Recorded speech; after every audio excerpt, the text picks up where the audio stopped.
मेरा रक्षाबंधन।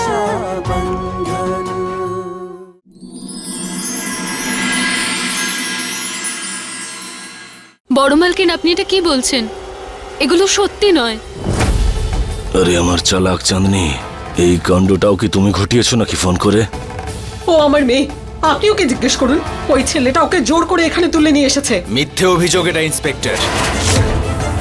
কনক দেবী আমার স্ত্রী, আর আমি ওনাকে ওনার বাবার থেকে অনুমতি নেওয়ার পর এখানে নিয়ে এসেছি। আপনার যদি বিশ্বাস না হয় তাহলে এই নিন, ওনার বাবার সাথে আপনি কথা বলে নিন। উনি তো তোর হয়েই কথা বলবেন, কিন্তু তাতে আর কিচ্ছু যায় আসে না। কনক কিন্তু এখন প্রাপ্তবয়স্ক, ও যা বলবে সেটাই হবে। জিজ্ঞেস করুন আমার মেয়েকে, বিয়ে করার পরে আমার মেয়েকে কত কষ্টই না দিয়েছে, আর তার উপরে আমার মেয়ের গায়ে হাত তুলেছে। বলুন মিসেস কনক, যে আপনার মা যেটা বলছে সেটা কি সত্যি? আপনাকে কি আদতেই ডোমেস্টিক ভায়োলেন্সের শিকার বানানো হচ্ছে?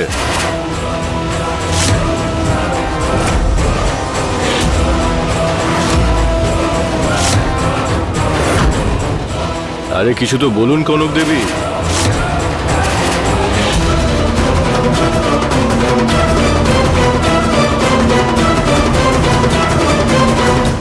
হ্যাঁ,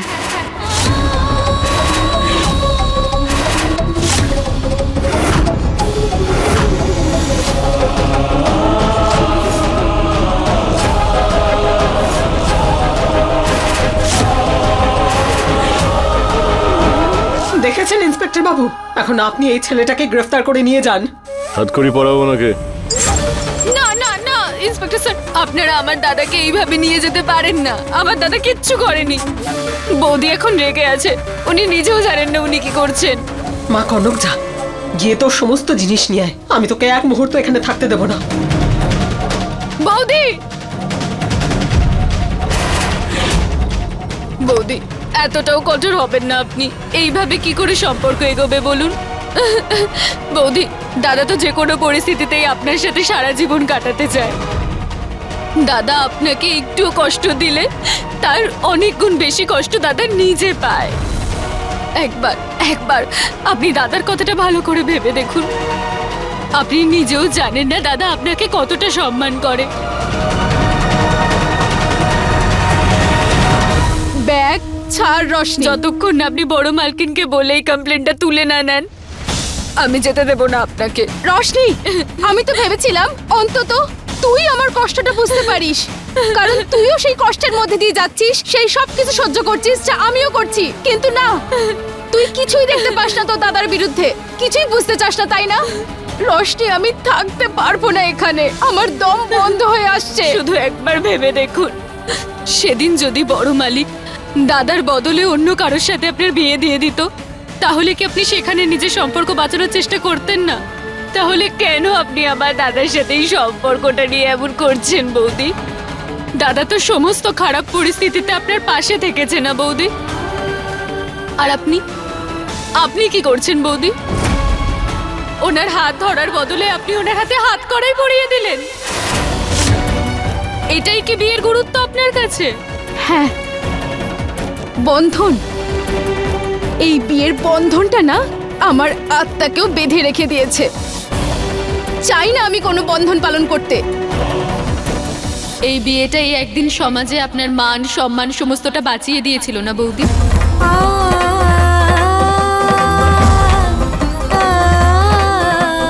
যখন সবাই আপনার থেকে মুখ ঘুরিয়ে নিয়েছিল, আজকে আপনি সবার সামনে তার উপরে অভিযোগ আনছেন দাদা নাকি আপনার উপরে অত্যাচার করে। কিন্তু বৌদি, আপনার করা অপমানগুলো, কথায় কথায় অপবাদ দেওয়া, সাজা দেওয়া, পশুর মতো আচরণ করা, এত কিছুর পরেও তো দাদা ক্ষমা করে দিয়েছে, আর এই সম্পর্কটাকে বাঁচানোর চেষ্টা তো করছে। হ্যাঁ হ্যাঁ, আমি স্বার্থপর। হ্যাঁ, আমি স্বার্থপর, আর তোর দাদা মহান। কিন্তু আমার চাই না এরকম মহানুভবতার মূর্তি। না তুই, না তোর দাদা, আর না এই সম্পর্ক। চাই না আমার কিছুই।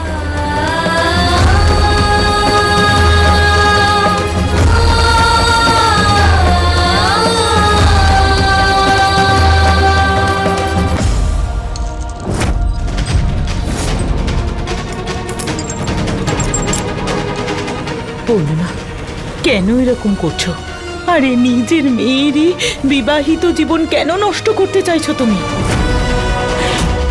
ওর বিবাহিত জীবন সবে শুরু হয়েছে আর তুমি কেন? কারণ আমি এই ছেলেটাকে আমার মেয়ের স্বামী হিসেবে মেনে নিতে পারিনি। বৌদি আমার কথাটা শুনুন।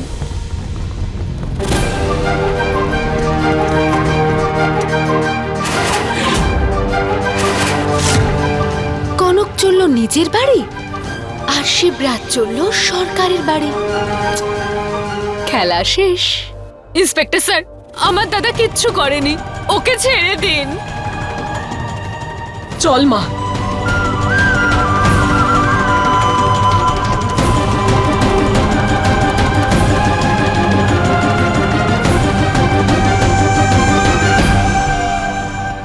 কনক, আজ যদি এই চৌকাট তুমি পেরিয়ে যাও তাহলে আমি জানবো সব শেষ।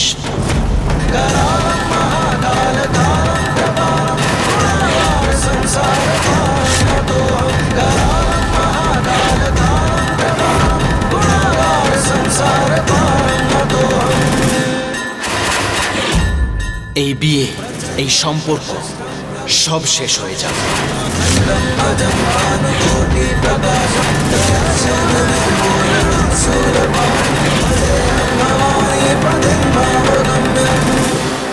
আর তোমার কি মনে হয় আমি এই জোর জবরদস্তির সম্পর্কের জন্য ছটফট করছি? কনক দেবী, সম্পর্কটা আমার জন্যও জোর করেছিল। যখন আপনার বাবা আমাকে বলেছিল আপনাকে বিয়ে করতে, কিন্তু যখন আমি আপনাকে বিয়ে করেছিলাম না, তারপর থেকে এই সম্পর্ককে আর এর পবিত্রতাকে রক্ষা করার জন্য আমি সবকিছু করেছি। এমনকি আমার বোনও তার জীবনটাকে শেষ করে দিতে পিছপা হয়। শেষবারের মতো শুধু এটাই বলবো আপনাকে, আপনার বাবার সম্মান আর আমার বোনের ত্যাগ, এই দুজনের সম্বন্ধে একবার ভাবুন আপনি, তারপর যা সিদ্ধান্ত নিতে হয়নি। আর এমনিতেও তো আমি আপনার কাছে আর 15 দিন চেয়েছিলাম আমাদের এই সম্পর্কটার জন্য, তারপর তো আপনি এমনিতেই স্বাধীন হয়ে যেতেন। চল মা চল, ওর কথা একদম শুনবি না। ফালতু সময় নেই আমাদের কাছে, চল এক্ষুনি। আমার সম্বন্ধে ভাবতে না চান ভাবতে হবে না, কিন্তু আপনার বাবার যে মান সম্মান, সেই ব্যাপারে তো একটু ভাবুন। কারণ এখন আপনি যে সিদ্ধান্ত নিতে চলেছেন তার জন্য কোনো বড় অজুহাতের কথা ভেবে রাখুন, নইলে লোকে আপনার বাবার সততা নিয়ে প্রশ্ন তুলবে।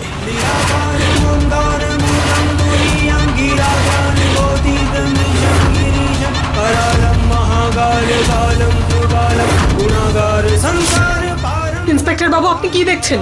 ওকে ধরে জেলে ভরে দিন। চলুন না না চলো, ইন্সপেক্টর স্যার। আসুন আসুন। দাদা,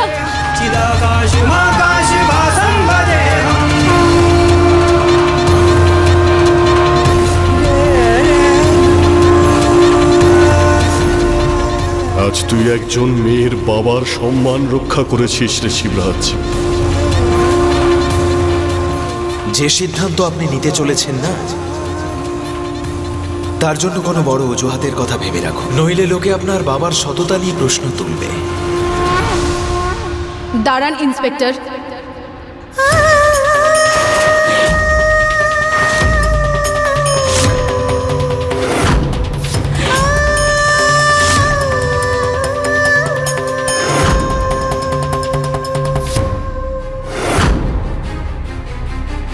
আমি সরি, কিন্তু আমি আমার কমপ্লেন ফিরিয়ে নিচ্ছি।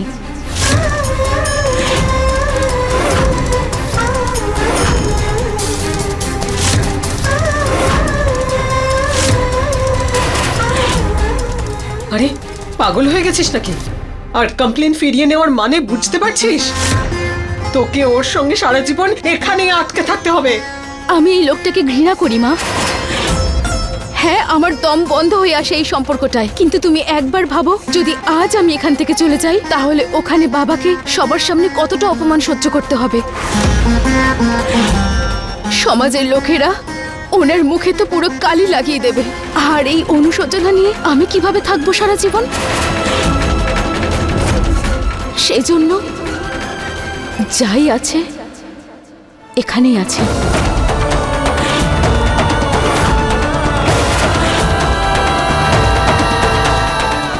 ইন্সপেক্টর স্যার, আমি নিজের পুরো সম্মতিতে এই কমপ্লেনটা ফিরিয়ে নিচ্ছি। আপনি ছেড়ে দিন ওনাকে। দ্বিতীয়বার যেন এরকম ভুল আর না হয়, ওনাকে রিলিজ করে দাও।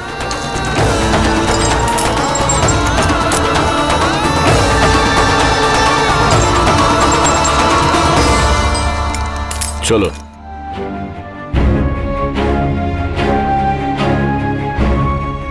মা,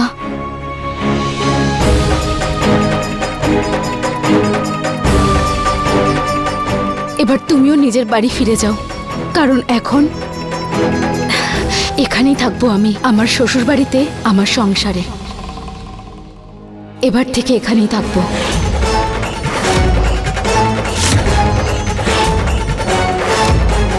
আমি কিছু জানি না তুই সঠিক সিদ্ধান্ত নিলি নাকি ভুল। ব্যাস আমি শুধু এটাই প্রার্থনা করব, তুই যেখানে থাকিস না কেন ভালো থাক।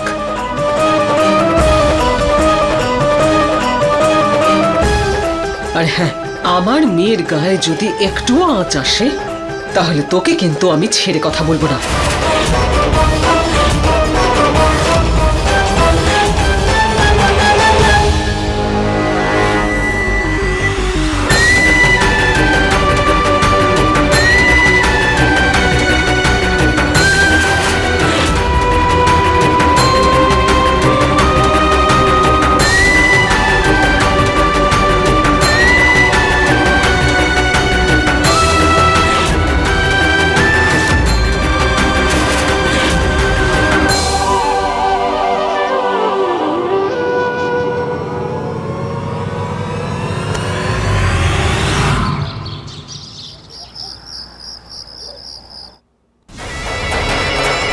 আজ আমি হেরে গেছি আর তুই তোর ভাগ্যের জোরে জিতে গেছিস, কিন্তু বারবার ভাগ্য সাথ দেবে না। এবার তুই দেখ তোর চোখের সামনে আমি কিভাবে তোর বোনকে কষ্ট দিই। রোশনি, খাবারের ব্যবস্থা হয়েছে?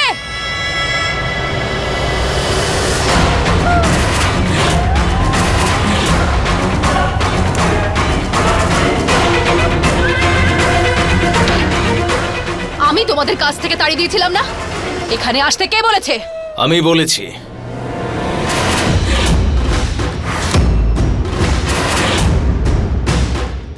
কি বলেছিলেন আপনি? যে এরা আমাদের চাকরদের জন্য কাজ করতে চায় না, কিন্তু বলার সাথে সাথেই তো দৌড়ে চলে এসেছে। হ্যাঁ, হয়তো এটা বুঝতে পেরেছে যে উমেদ সিং এর ছেলে শিবরাজ সিং চলে এসেছে।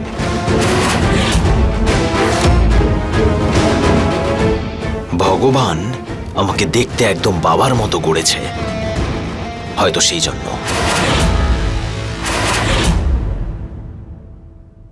তুমি কি রোশনিকে ডাকছিলে?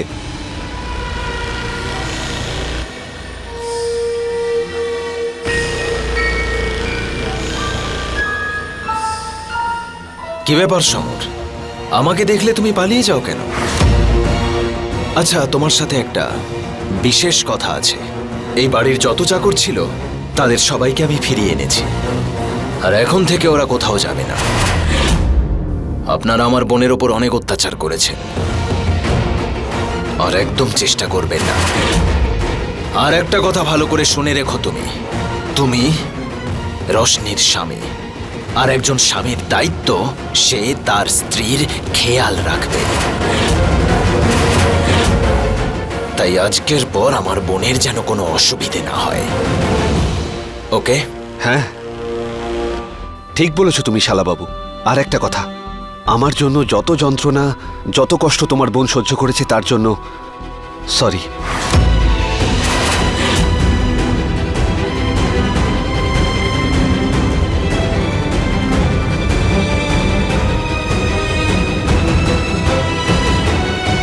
রোশনি, এদিকে আয়।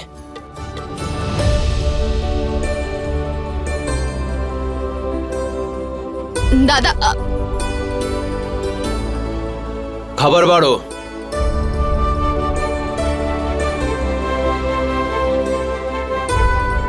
আপনারা বাইরে গিয়ে টেবিলে সবার খাবার বেড়ে দিন। আচ্ছা। এই নে, হাঁ কর। है यो बंधन जग में अनोखो, जैसे सुभद्रा श्याम, जैसे सुभद्रा श्याम। दीपक ज्योति जैसा बंधन, तेरा मेरा रक्षा बंधन। दीपक ज्योति जैसा बंधन, तेरा मेरा रक्षा बंधन।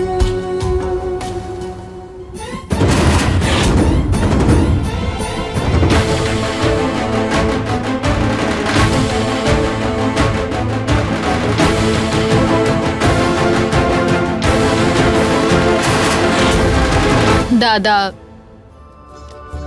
কি হলো? এখন তুমি যাও আর কনক বৌদিকে গিয়ে খাবার খাওয়াও, আর পারলেই নিজের হাতে। আমি সমর বাবুর সাথে খাবার খেয়ে নেব। খুব বড় হয়ে গেছিস তুই, যা।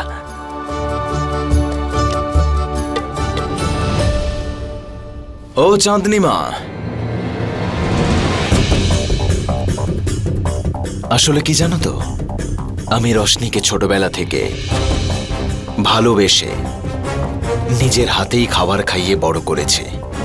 আর আজকে আপনি যখন আমার বোনকে আমার থেকে দূরে করার জন্য কনক দেবীর মায়ের যে সাহায্য নিয়েছিলেন না, ক্ষমা করে দিলাম। কিন্তু একটা কথা মনে রাখবেন, আজকের পর আর কখনো যদি আমার আর আমার বোনের মাঝে আসার চেষ্টা করেন না, তাহলে না আপনি শিবার রাগ সহ্য করতে পারবেন, আর না তার ফল। আর এই কথাটা ভালো করে মনে রাখবেন।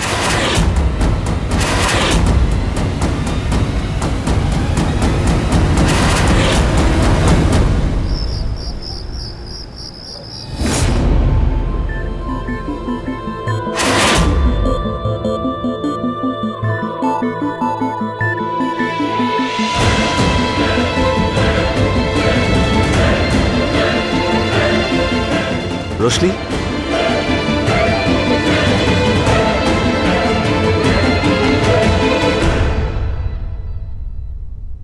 খাবার খেয়ে নাও, না হলে আবার তোমার পালোয়ান দাদা আমার নামে বদনাম করবে, বলবে যে আমি তার বোনকে কষ্ট দিয়েছি, তার বোনকে খেতে দিইনি, টর্চার করেছি। এরপর আর একটাও এই সমস্ত কথা আমি ওর কাছ থেকে শুনতে চাই না, কারণ প্রথম থেকেই আমার কাকু আর কাকিমাকে ও ভীষণ বিরক্ত করছে। খাবার খাওয়ার দরকার তো আপনারও আছে, তাহলেই আপনি পিঠে ব্যথার ওষুধটা খেতে পারবেন।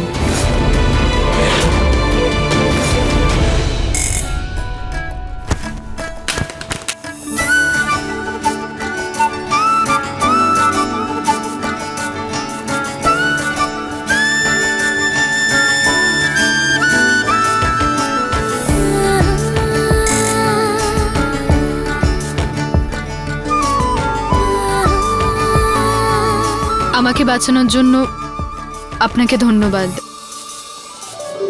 আমার ফোনটা খাটের নিচে পড়ে গেছে।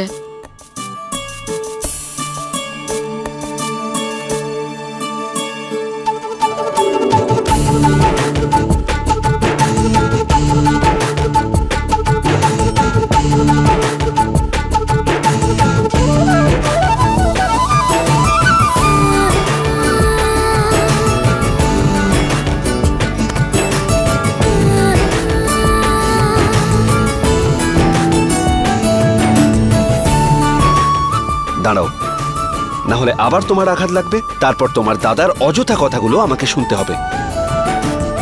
শুনতে হবে না আপনাকে, আমি কিচ্ছু বলবো না।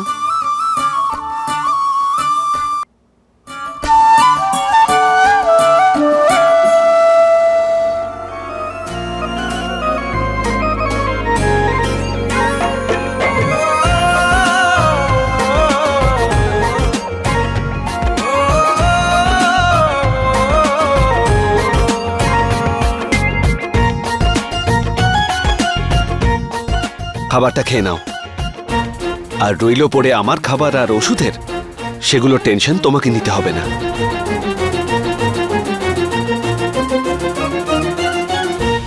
কাজের লোকদের এখানে ডেকে নিজেকে এ বাড়ির মালিক মনে করছে।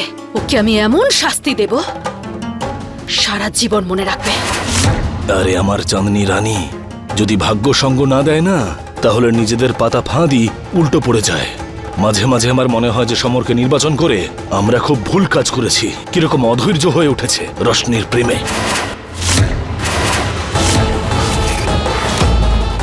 আরে কত কষ্ট করে আমরা দুজনে পার্টির ব্যবস্থা করলাম, লোক একজোট করলাম, কিন্তু ও সবকিছু নষ্ট করে দিল।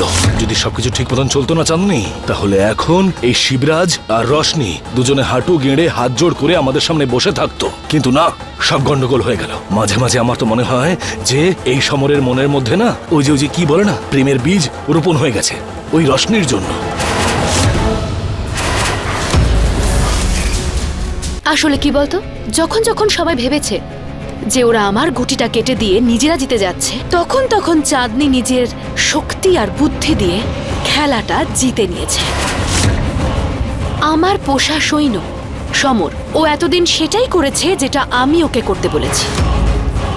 ও আজও আমার পাশেই আছে।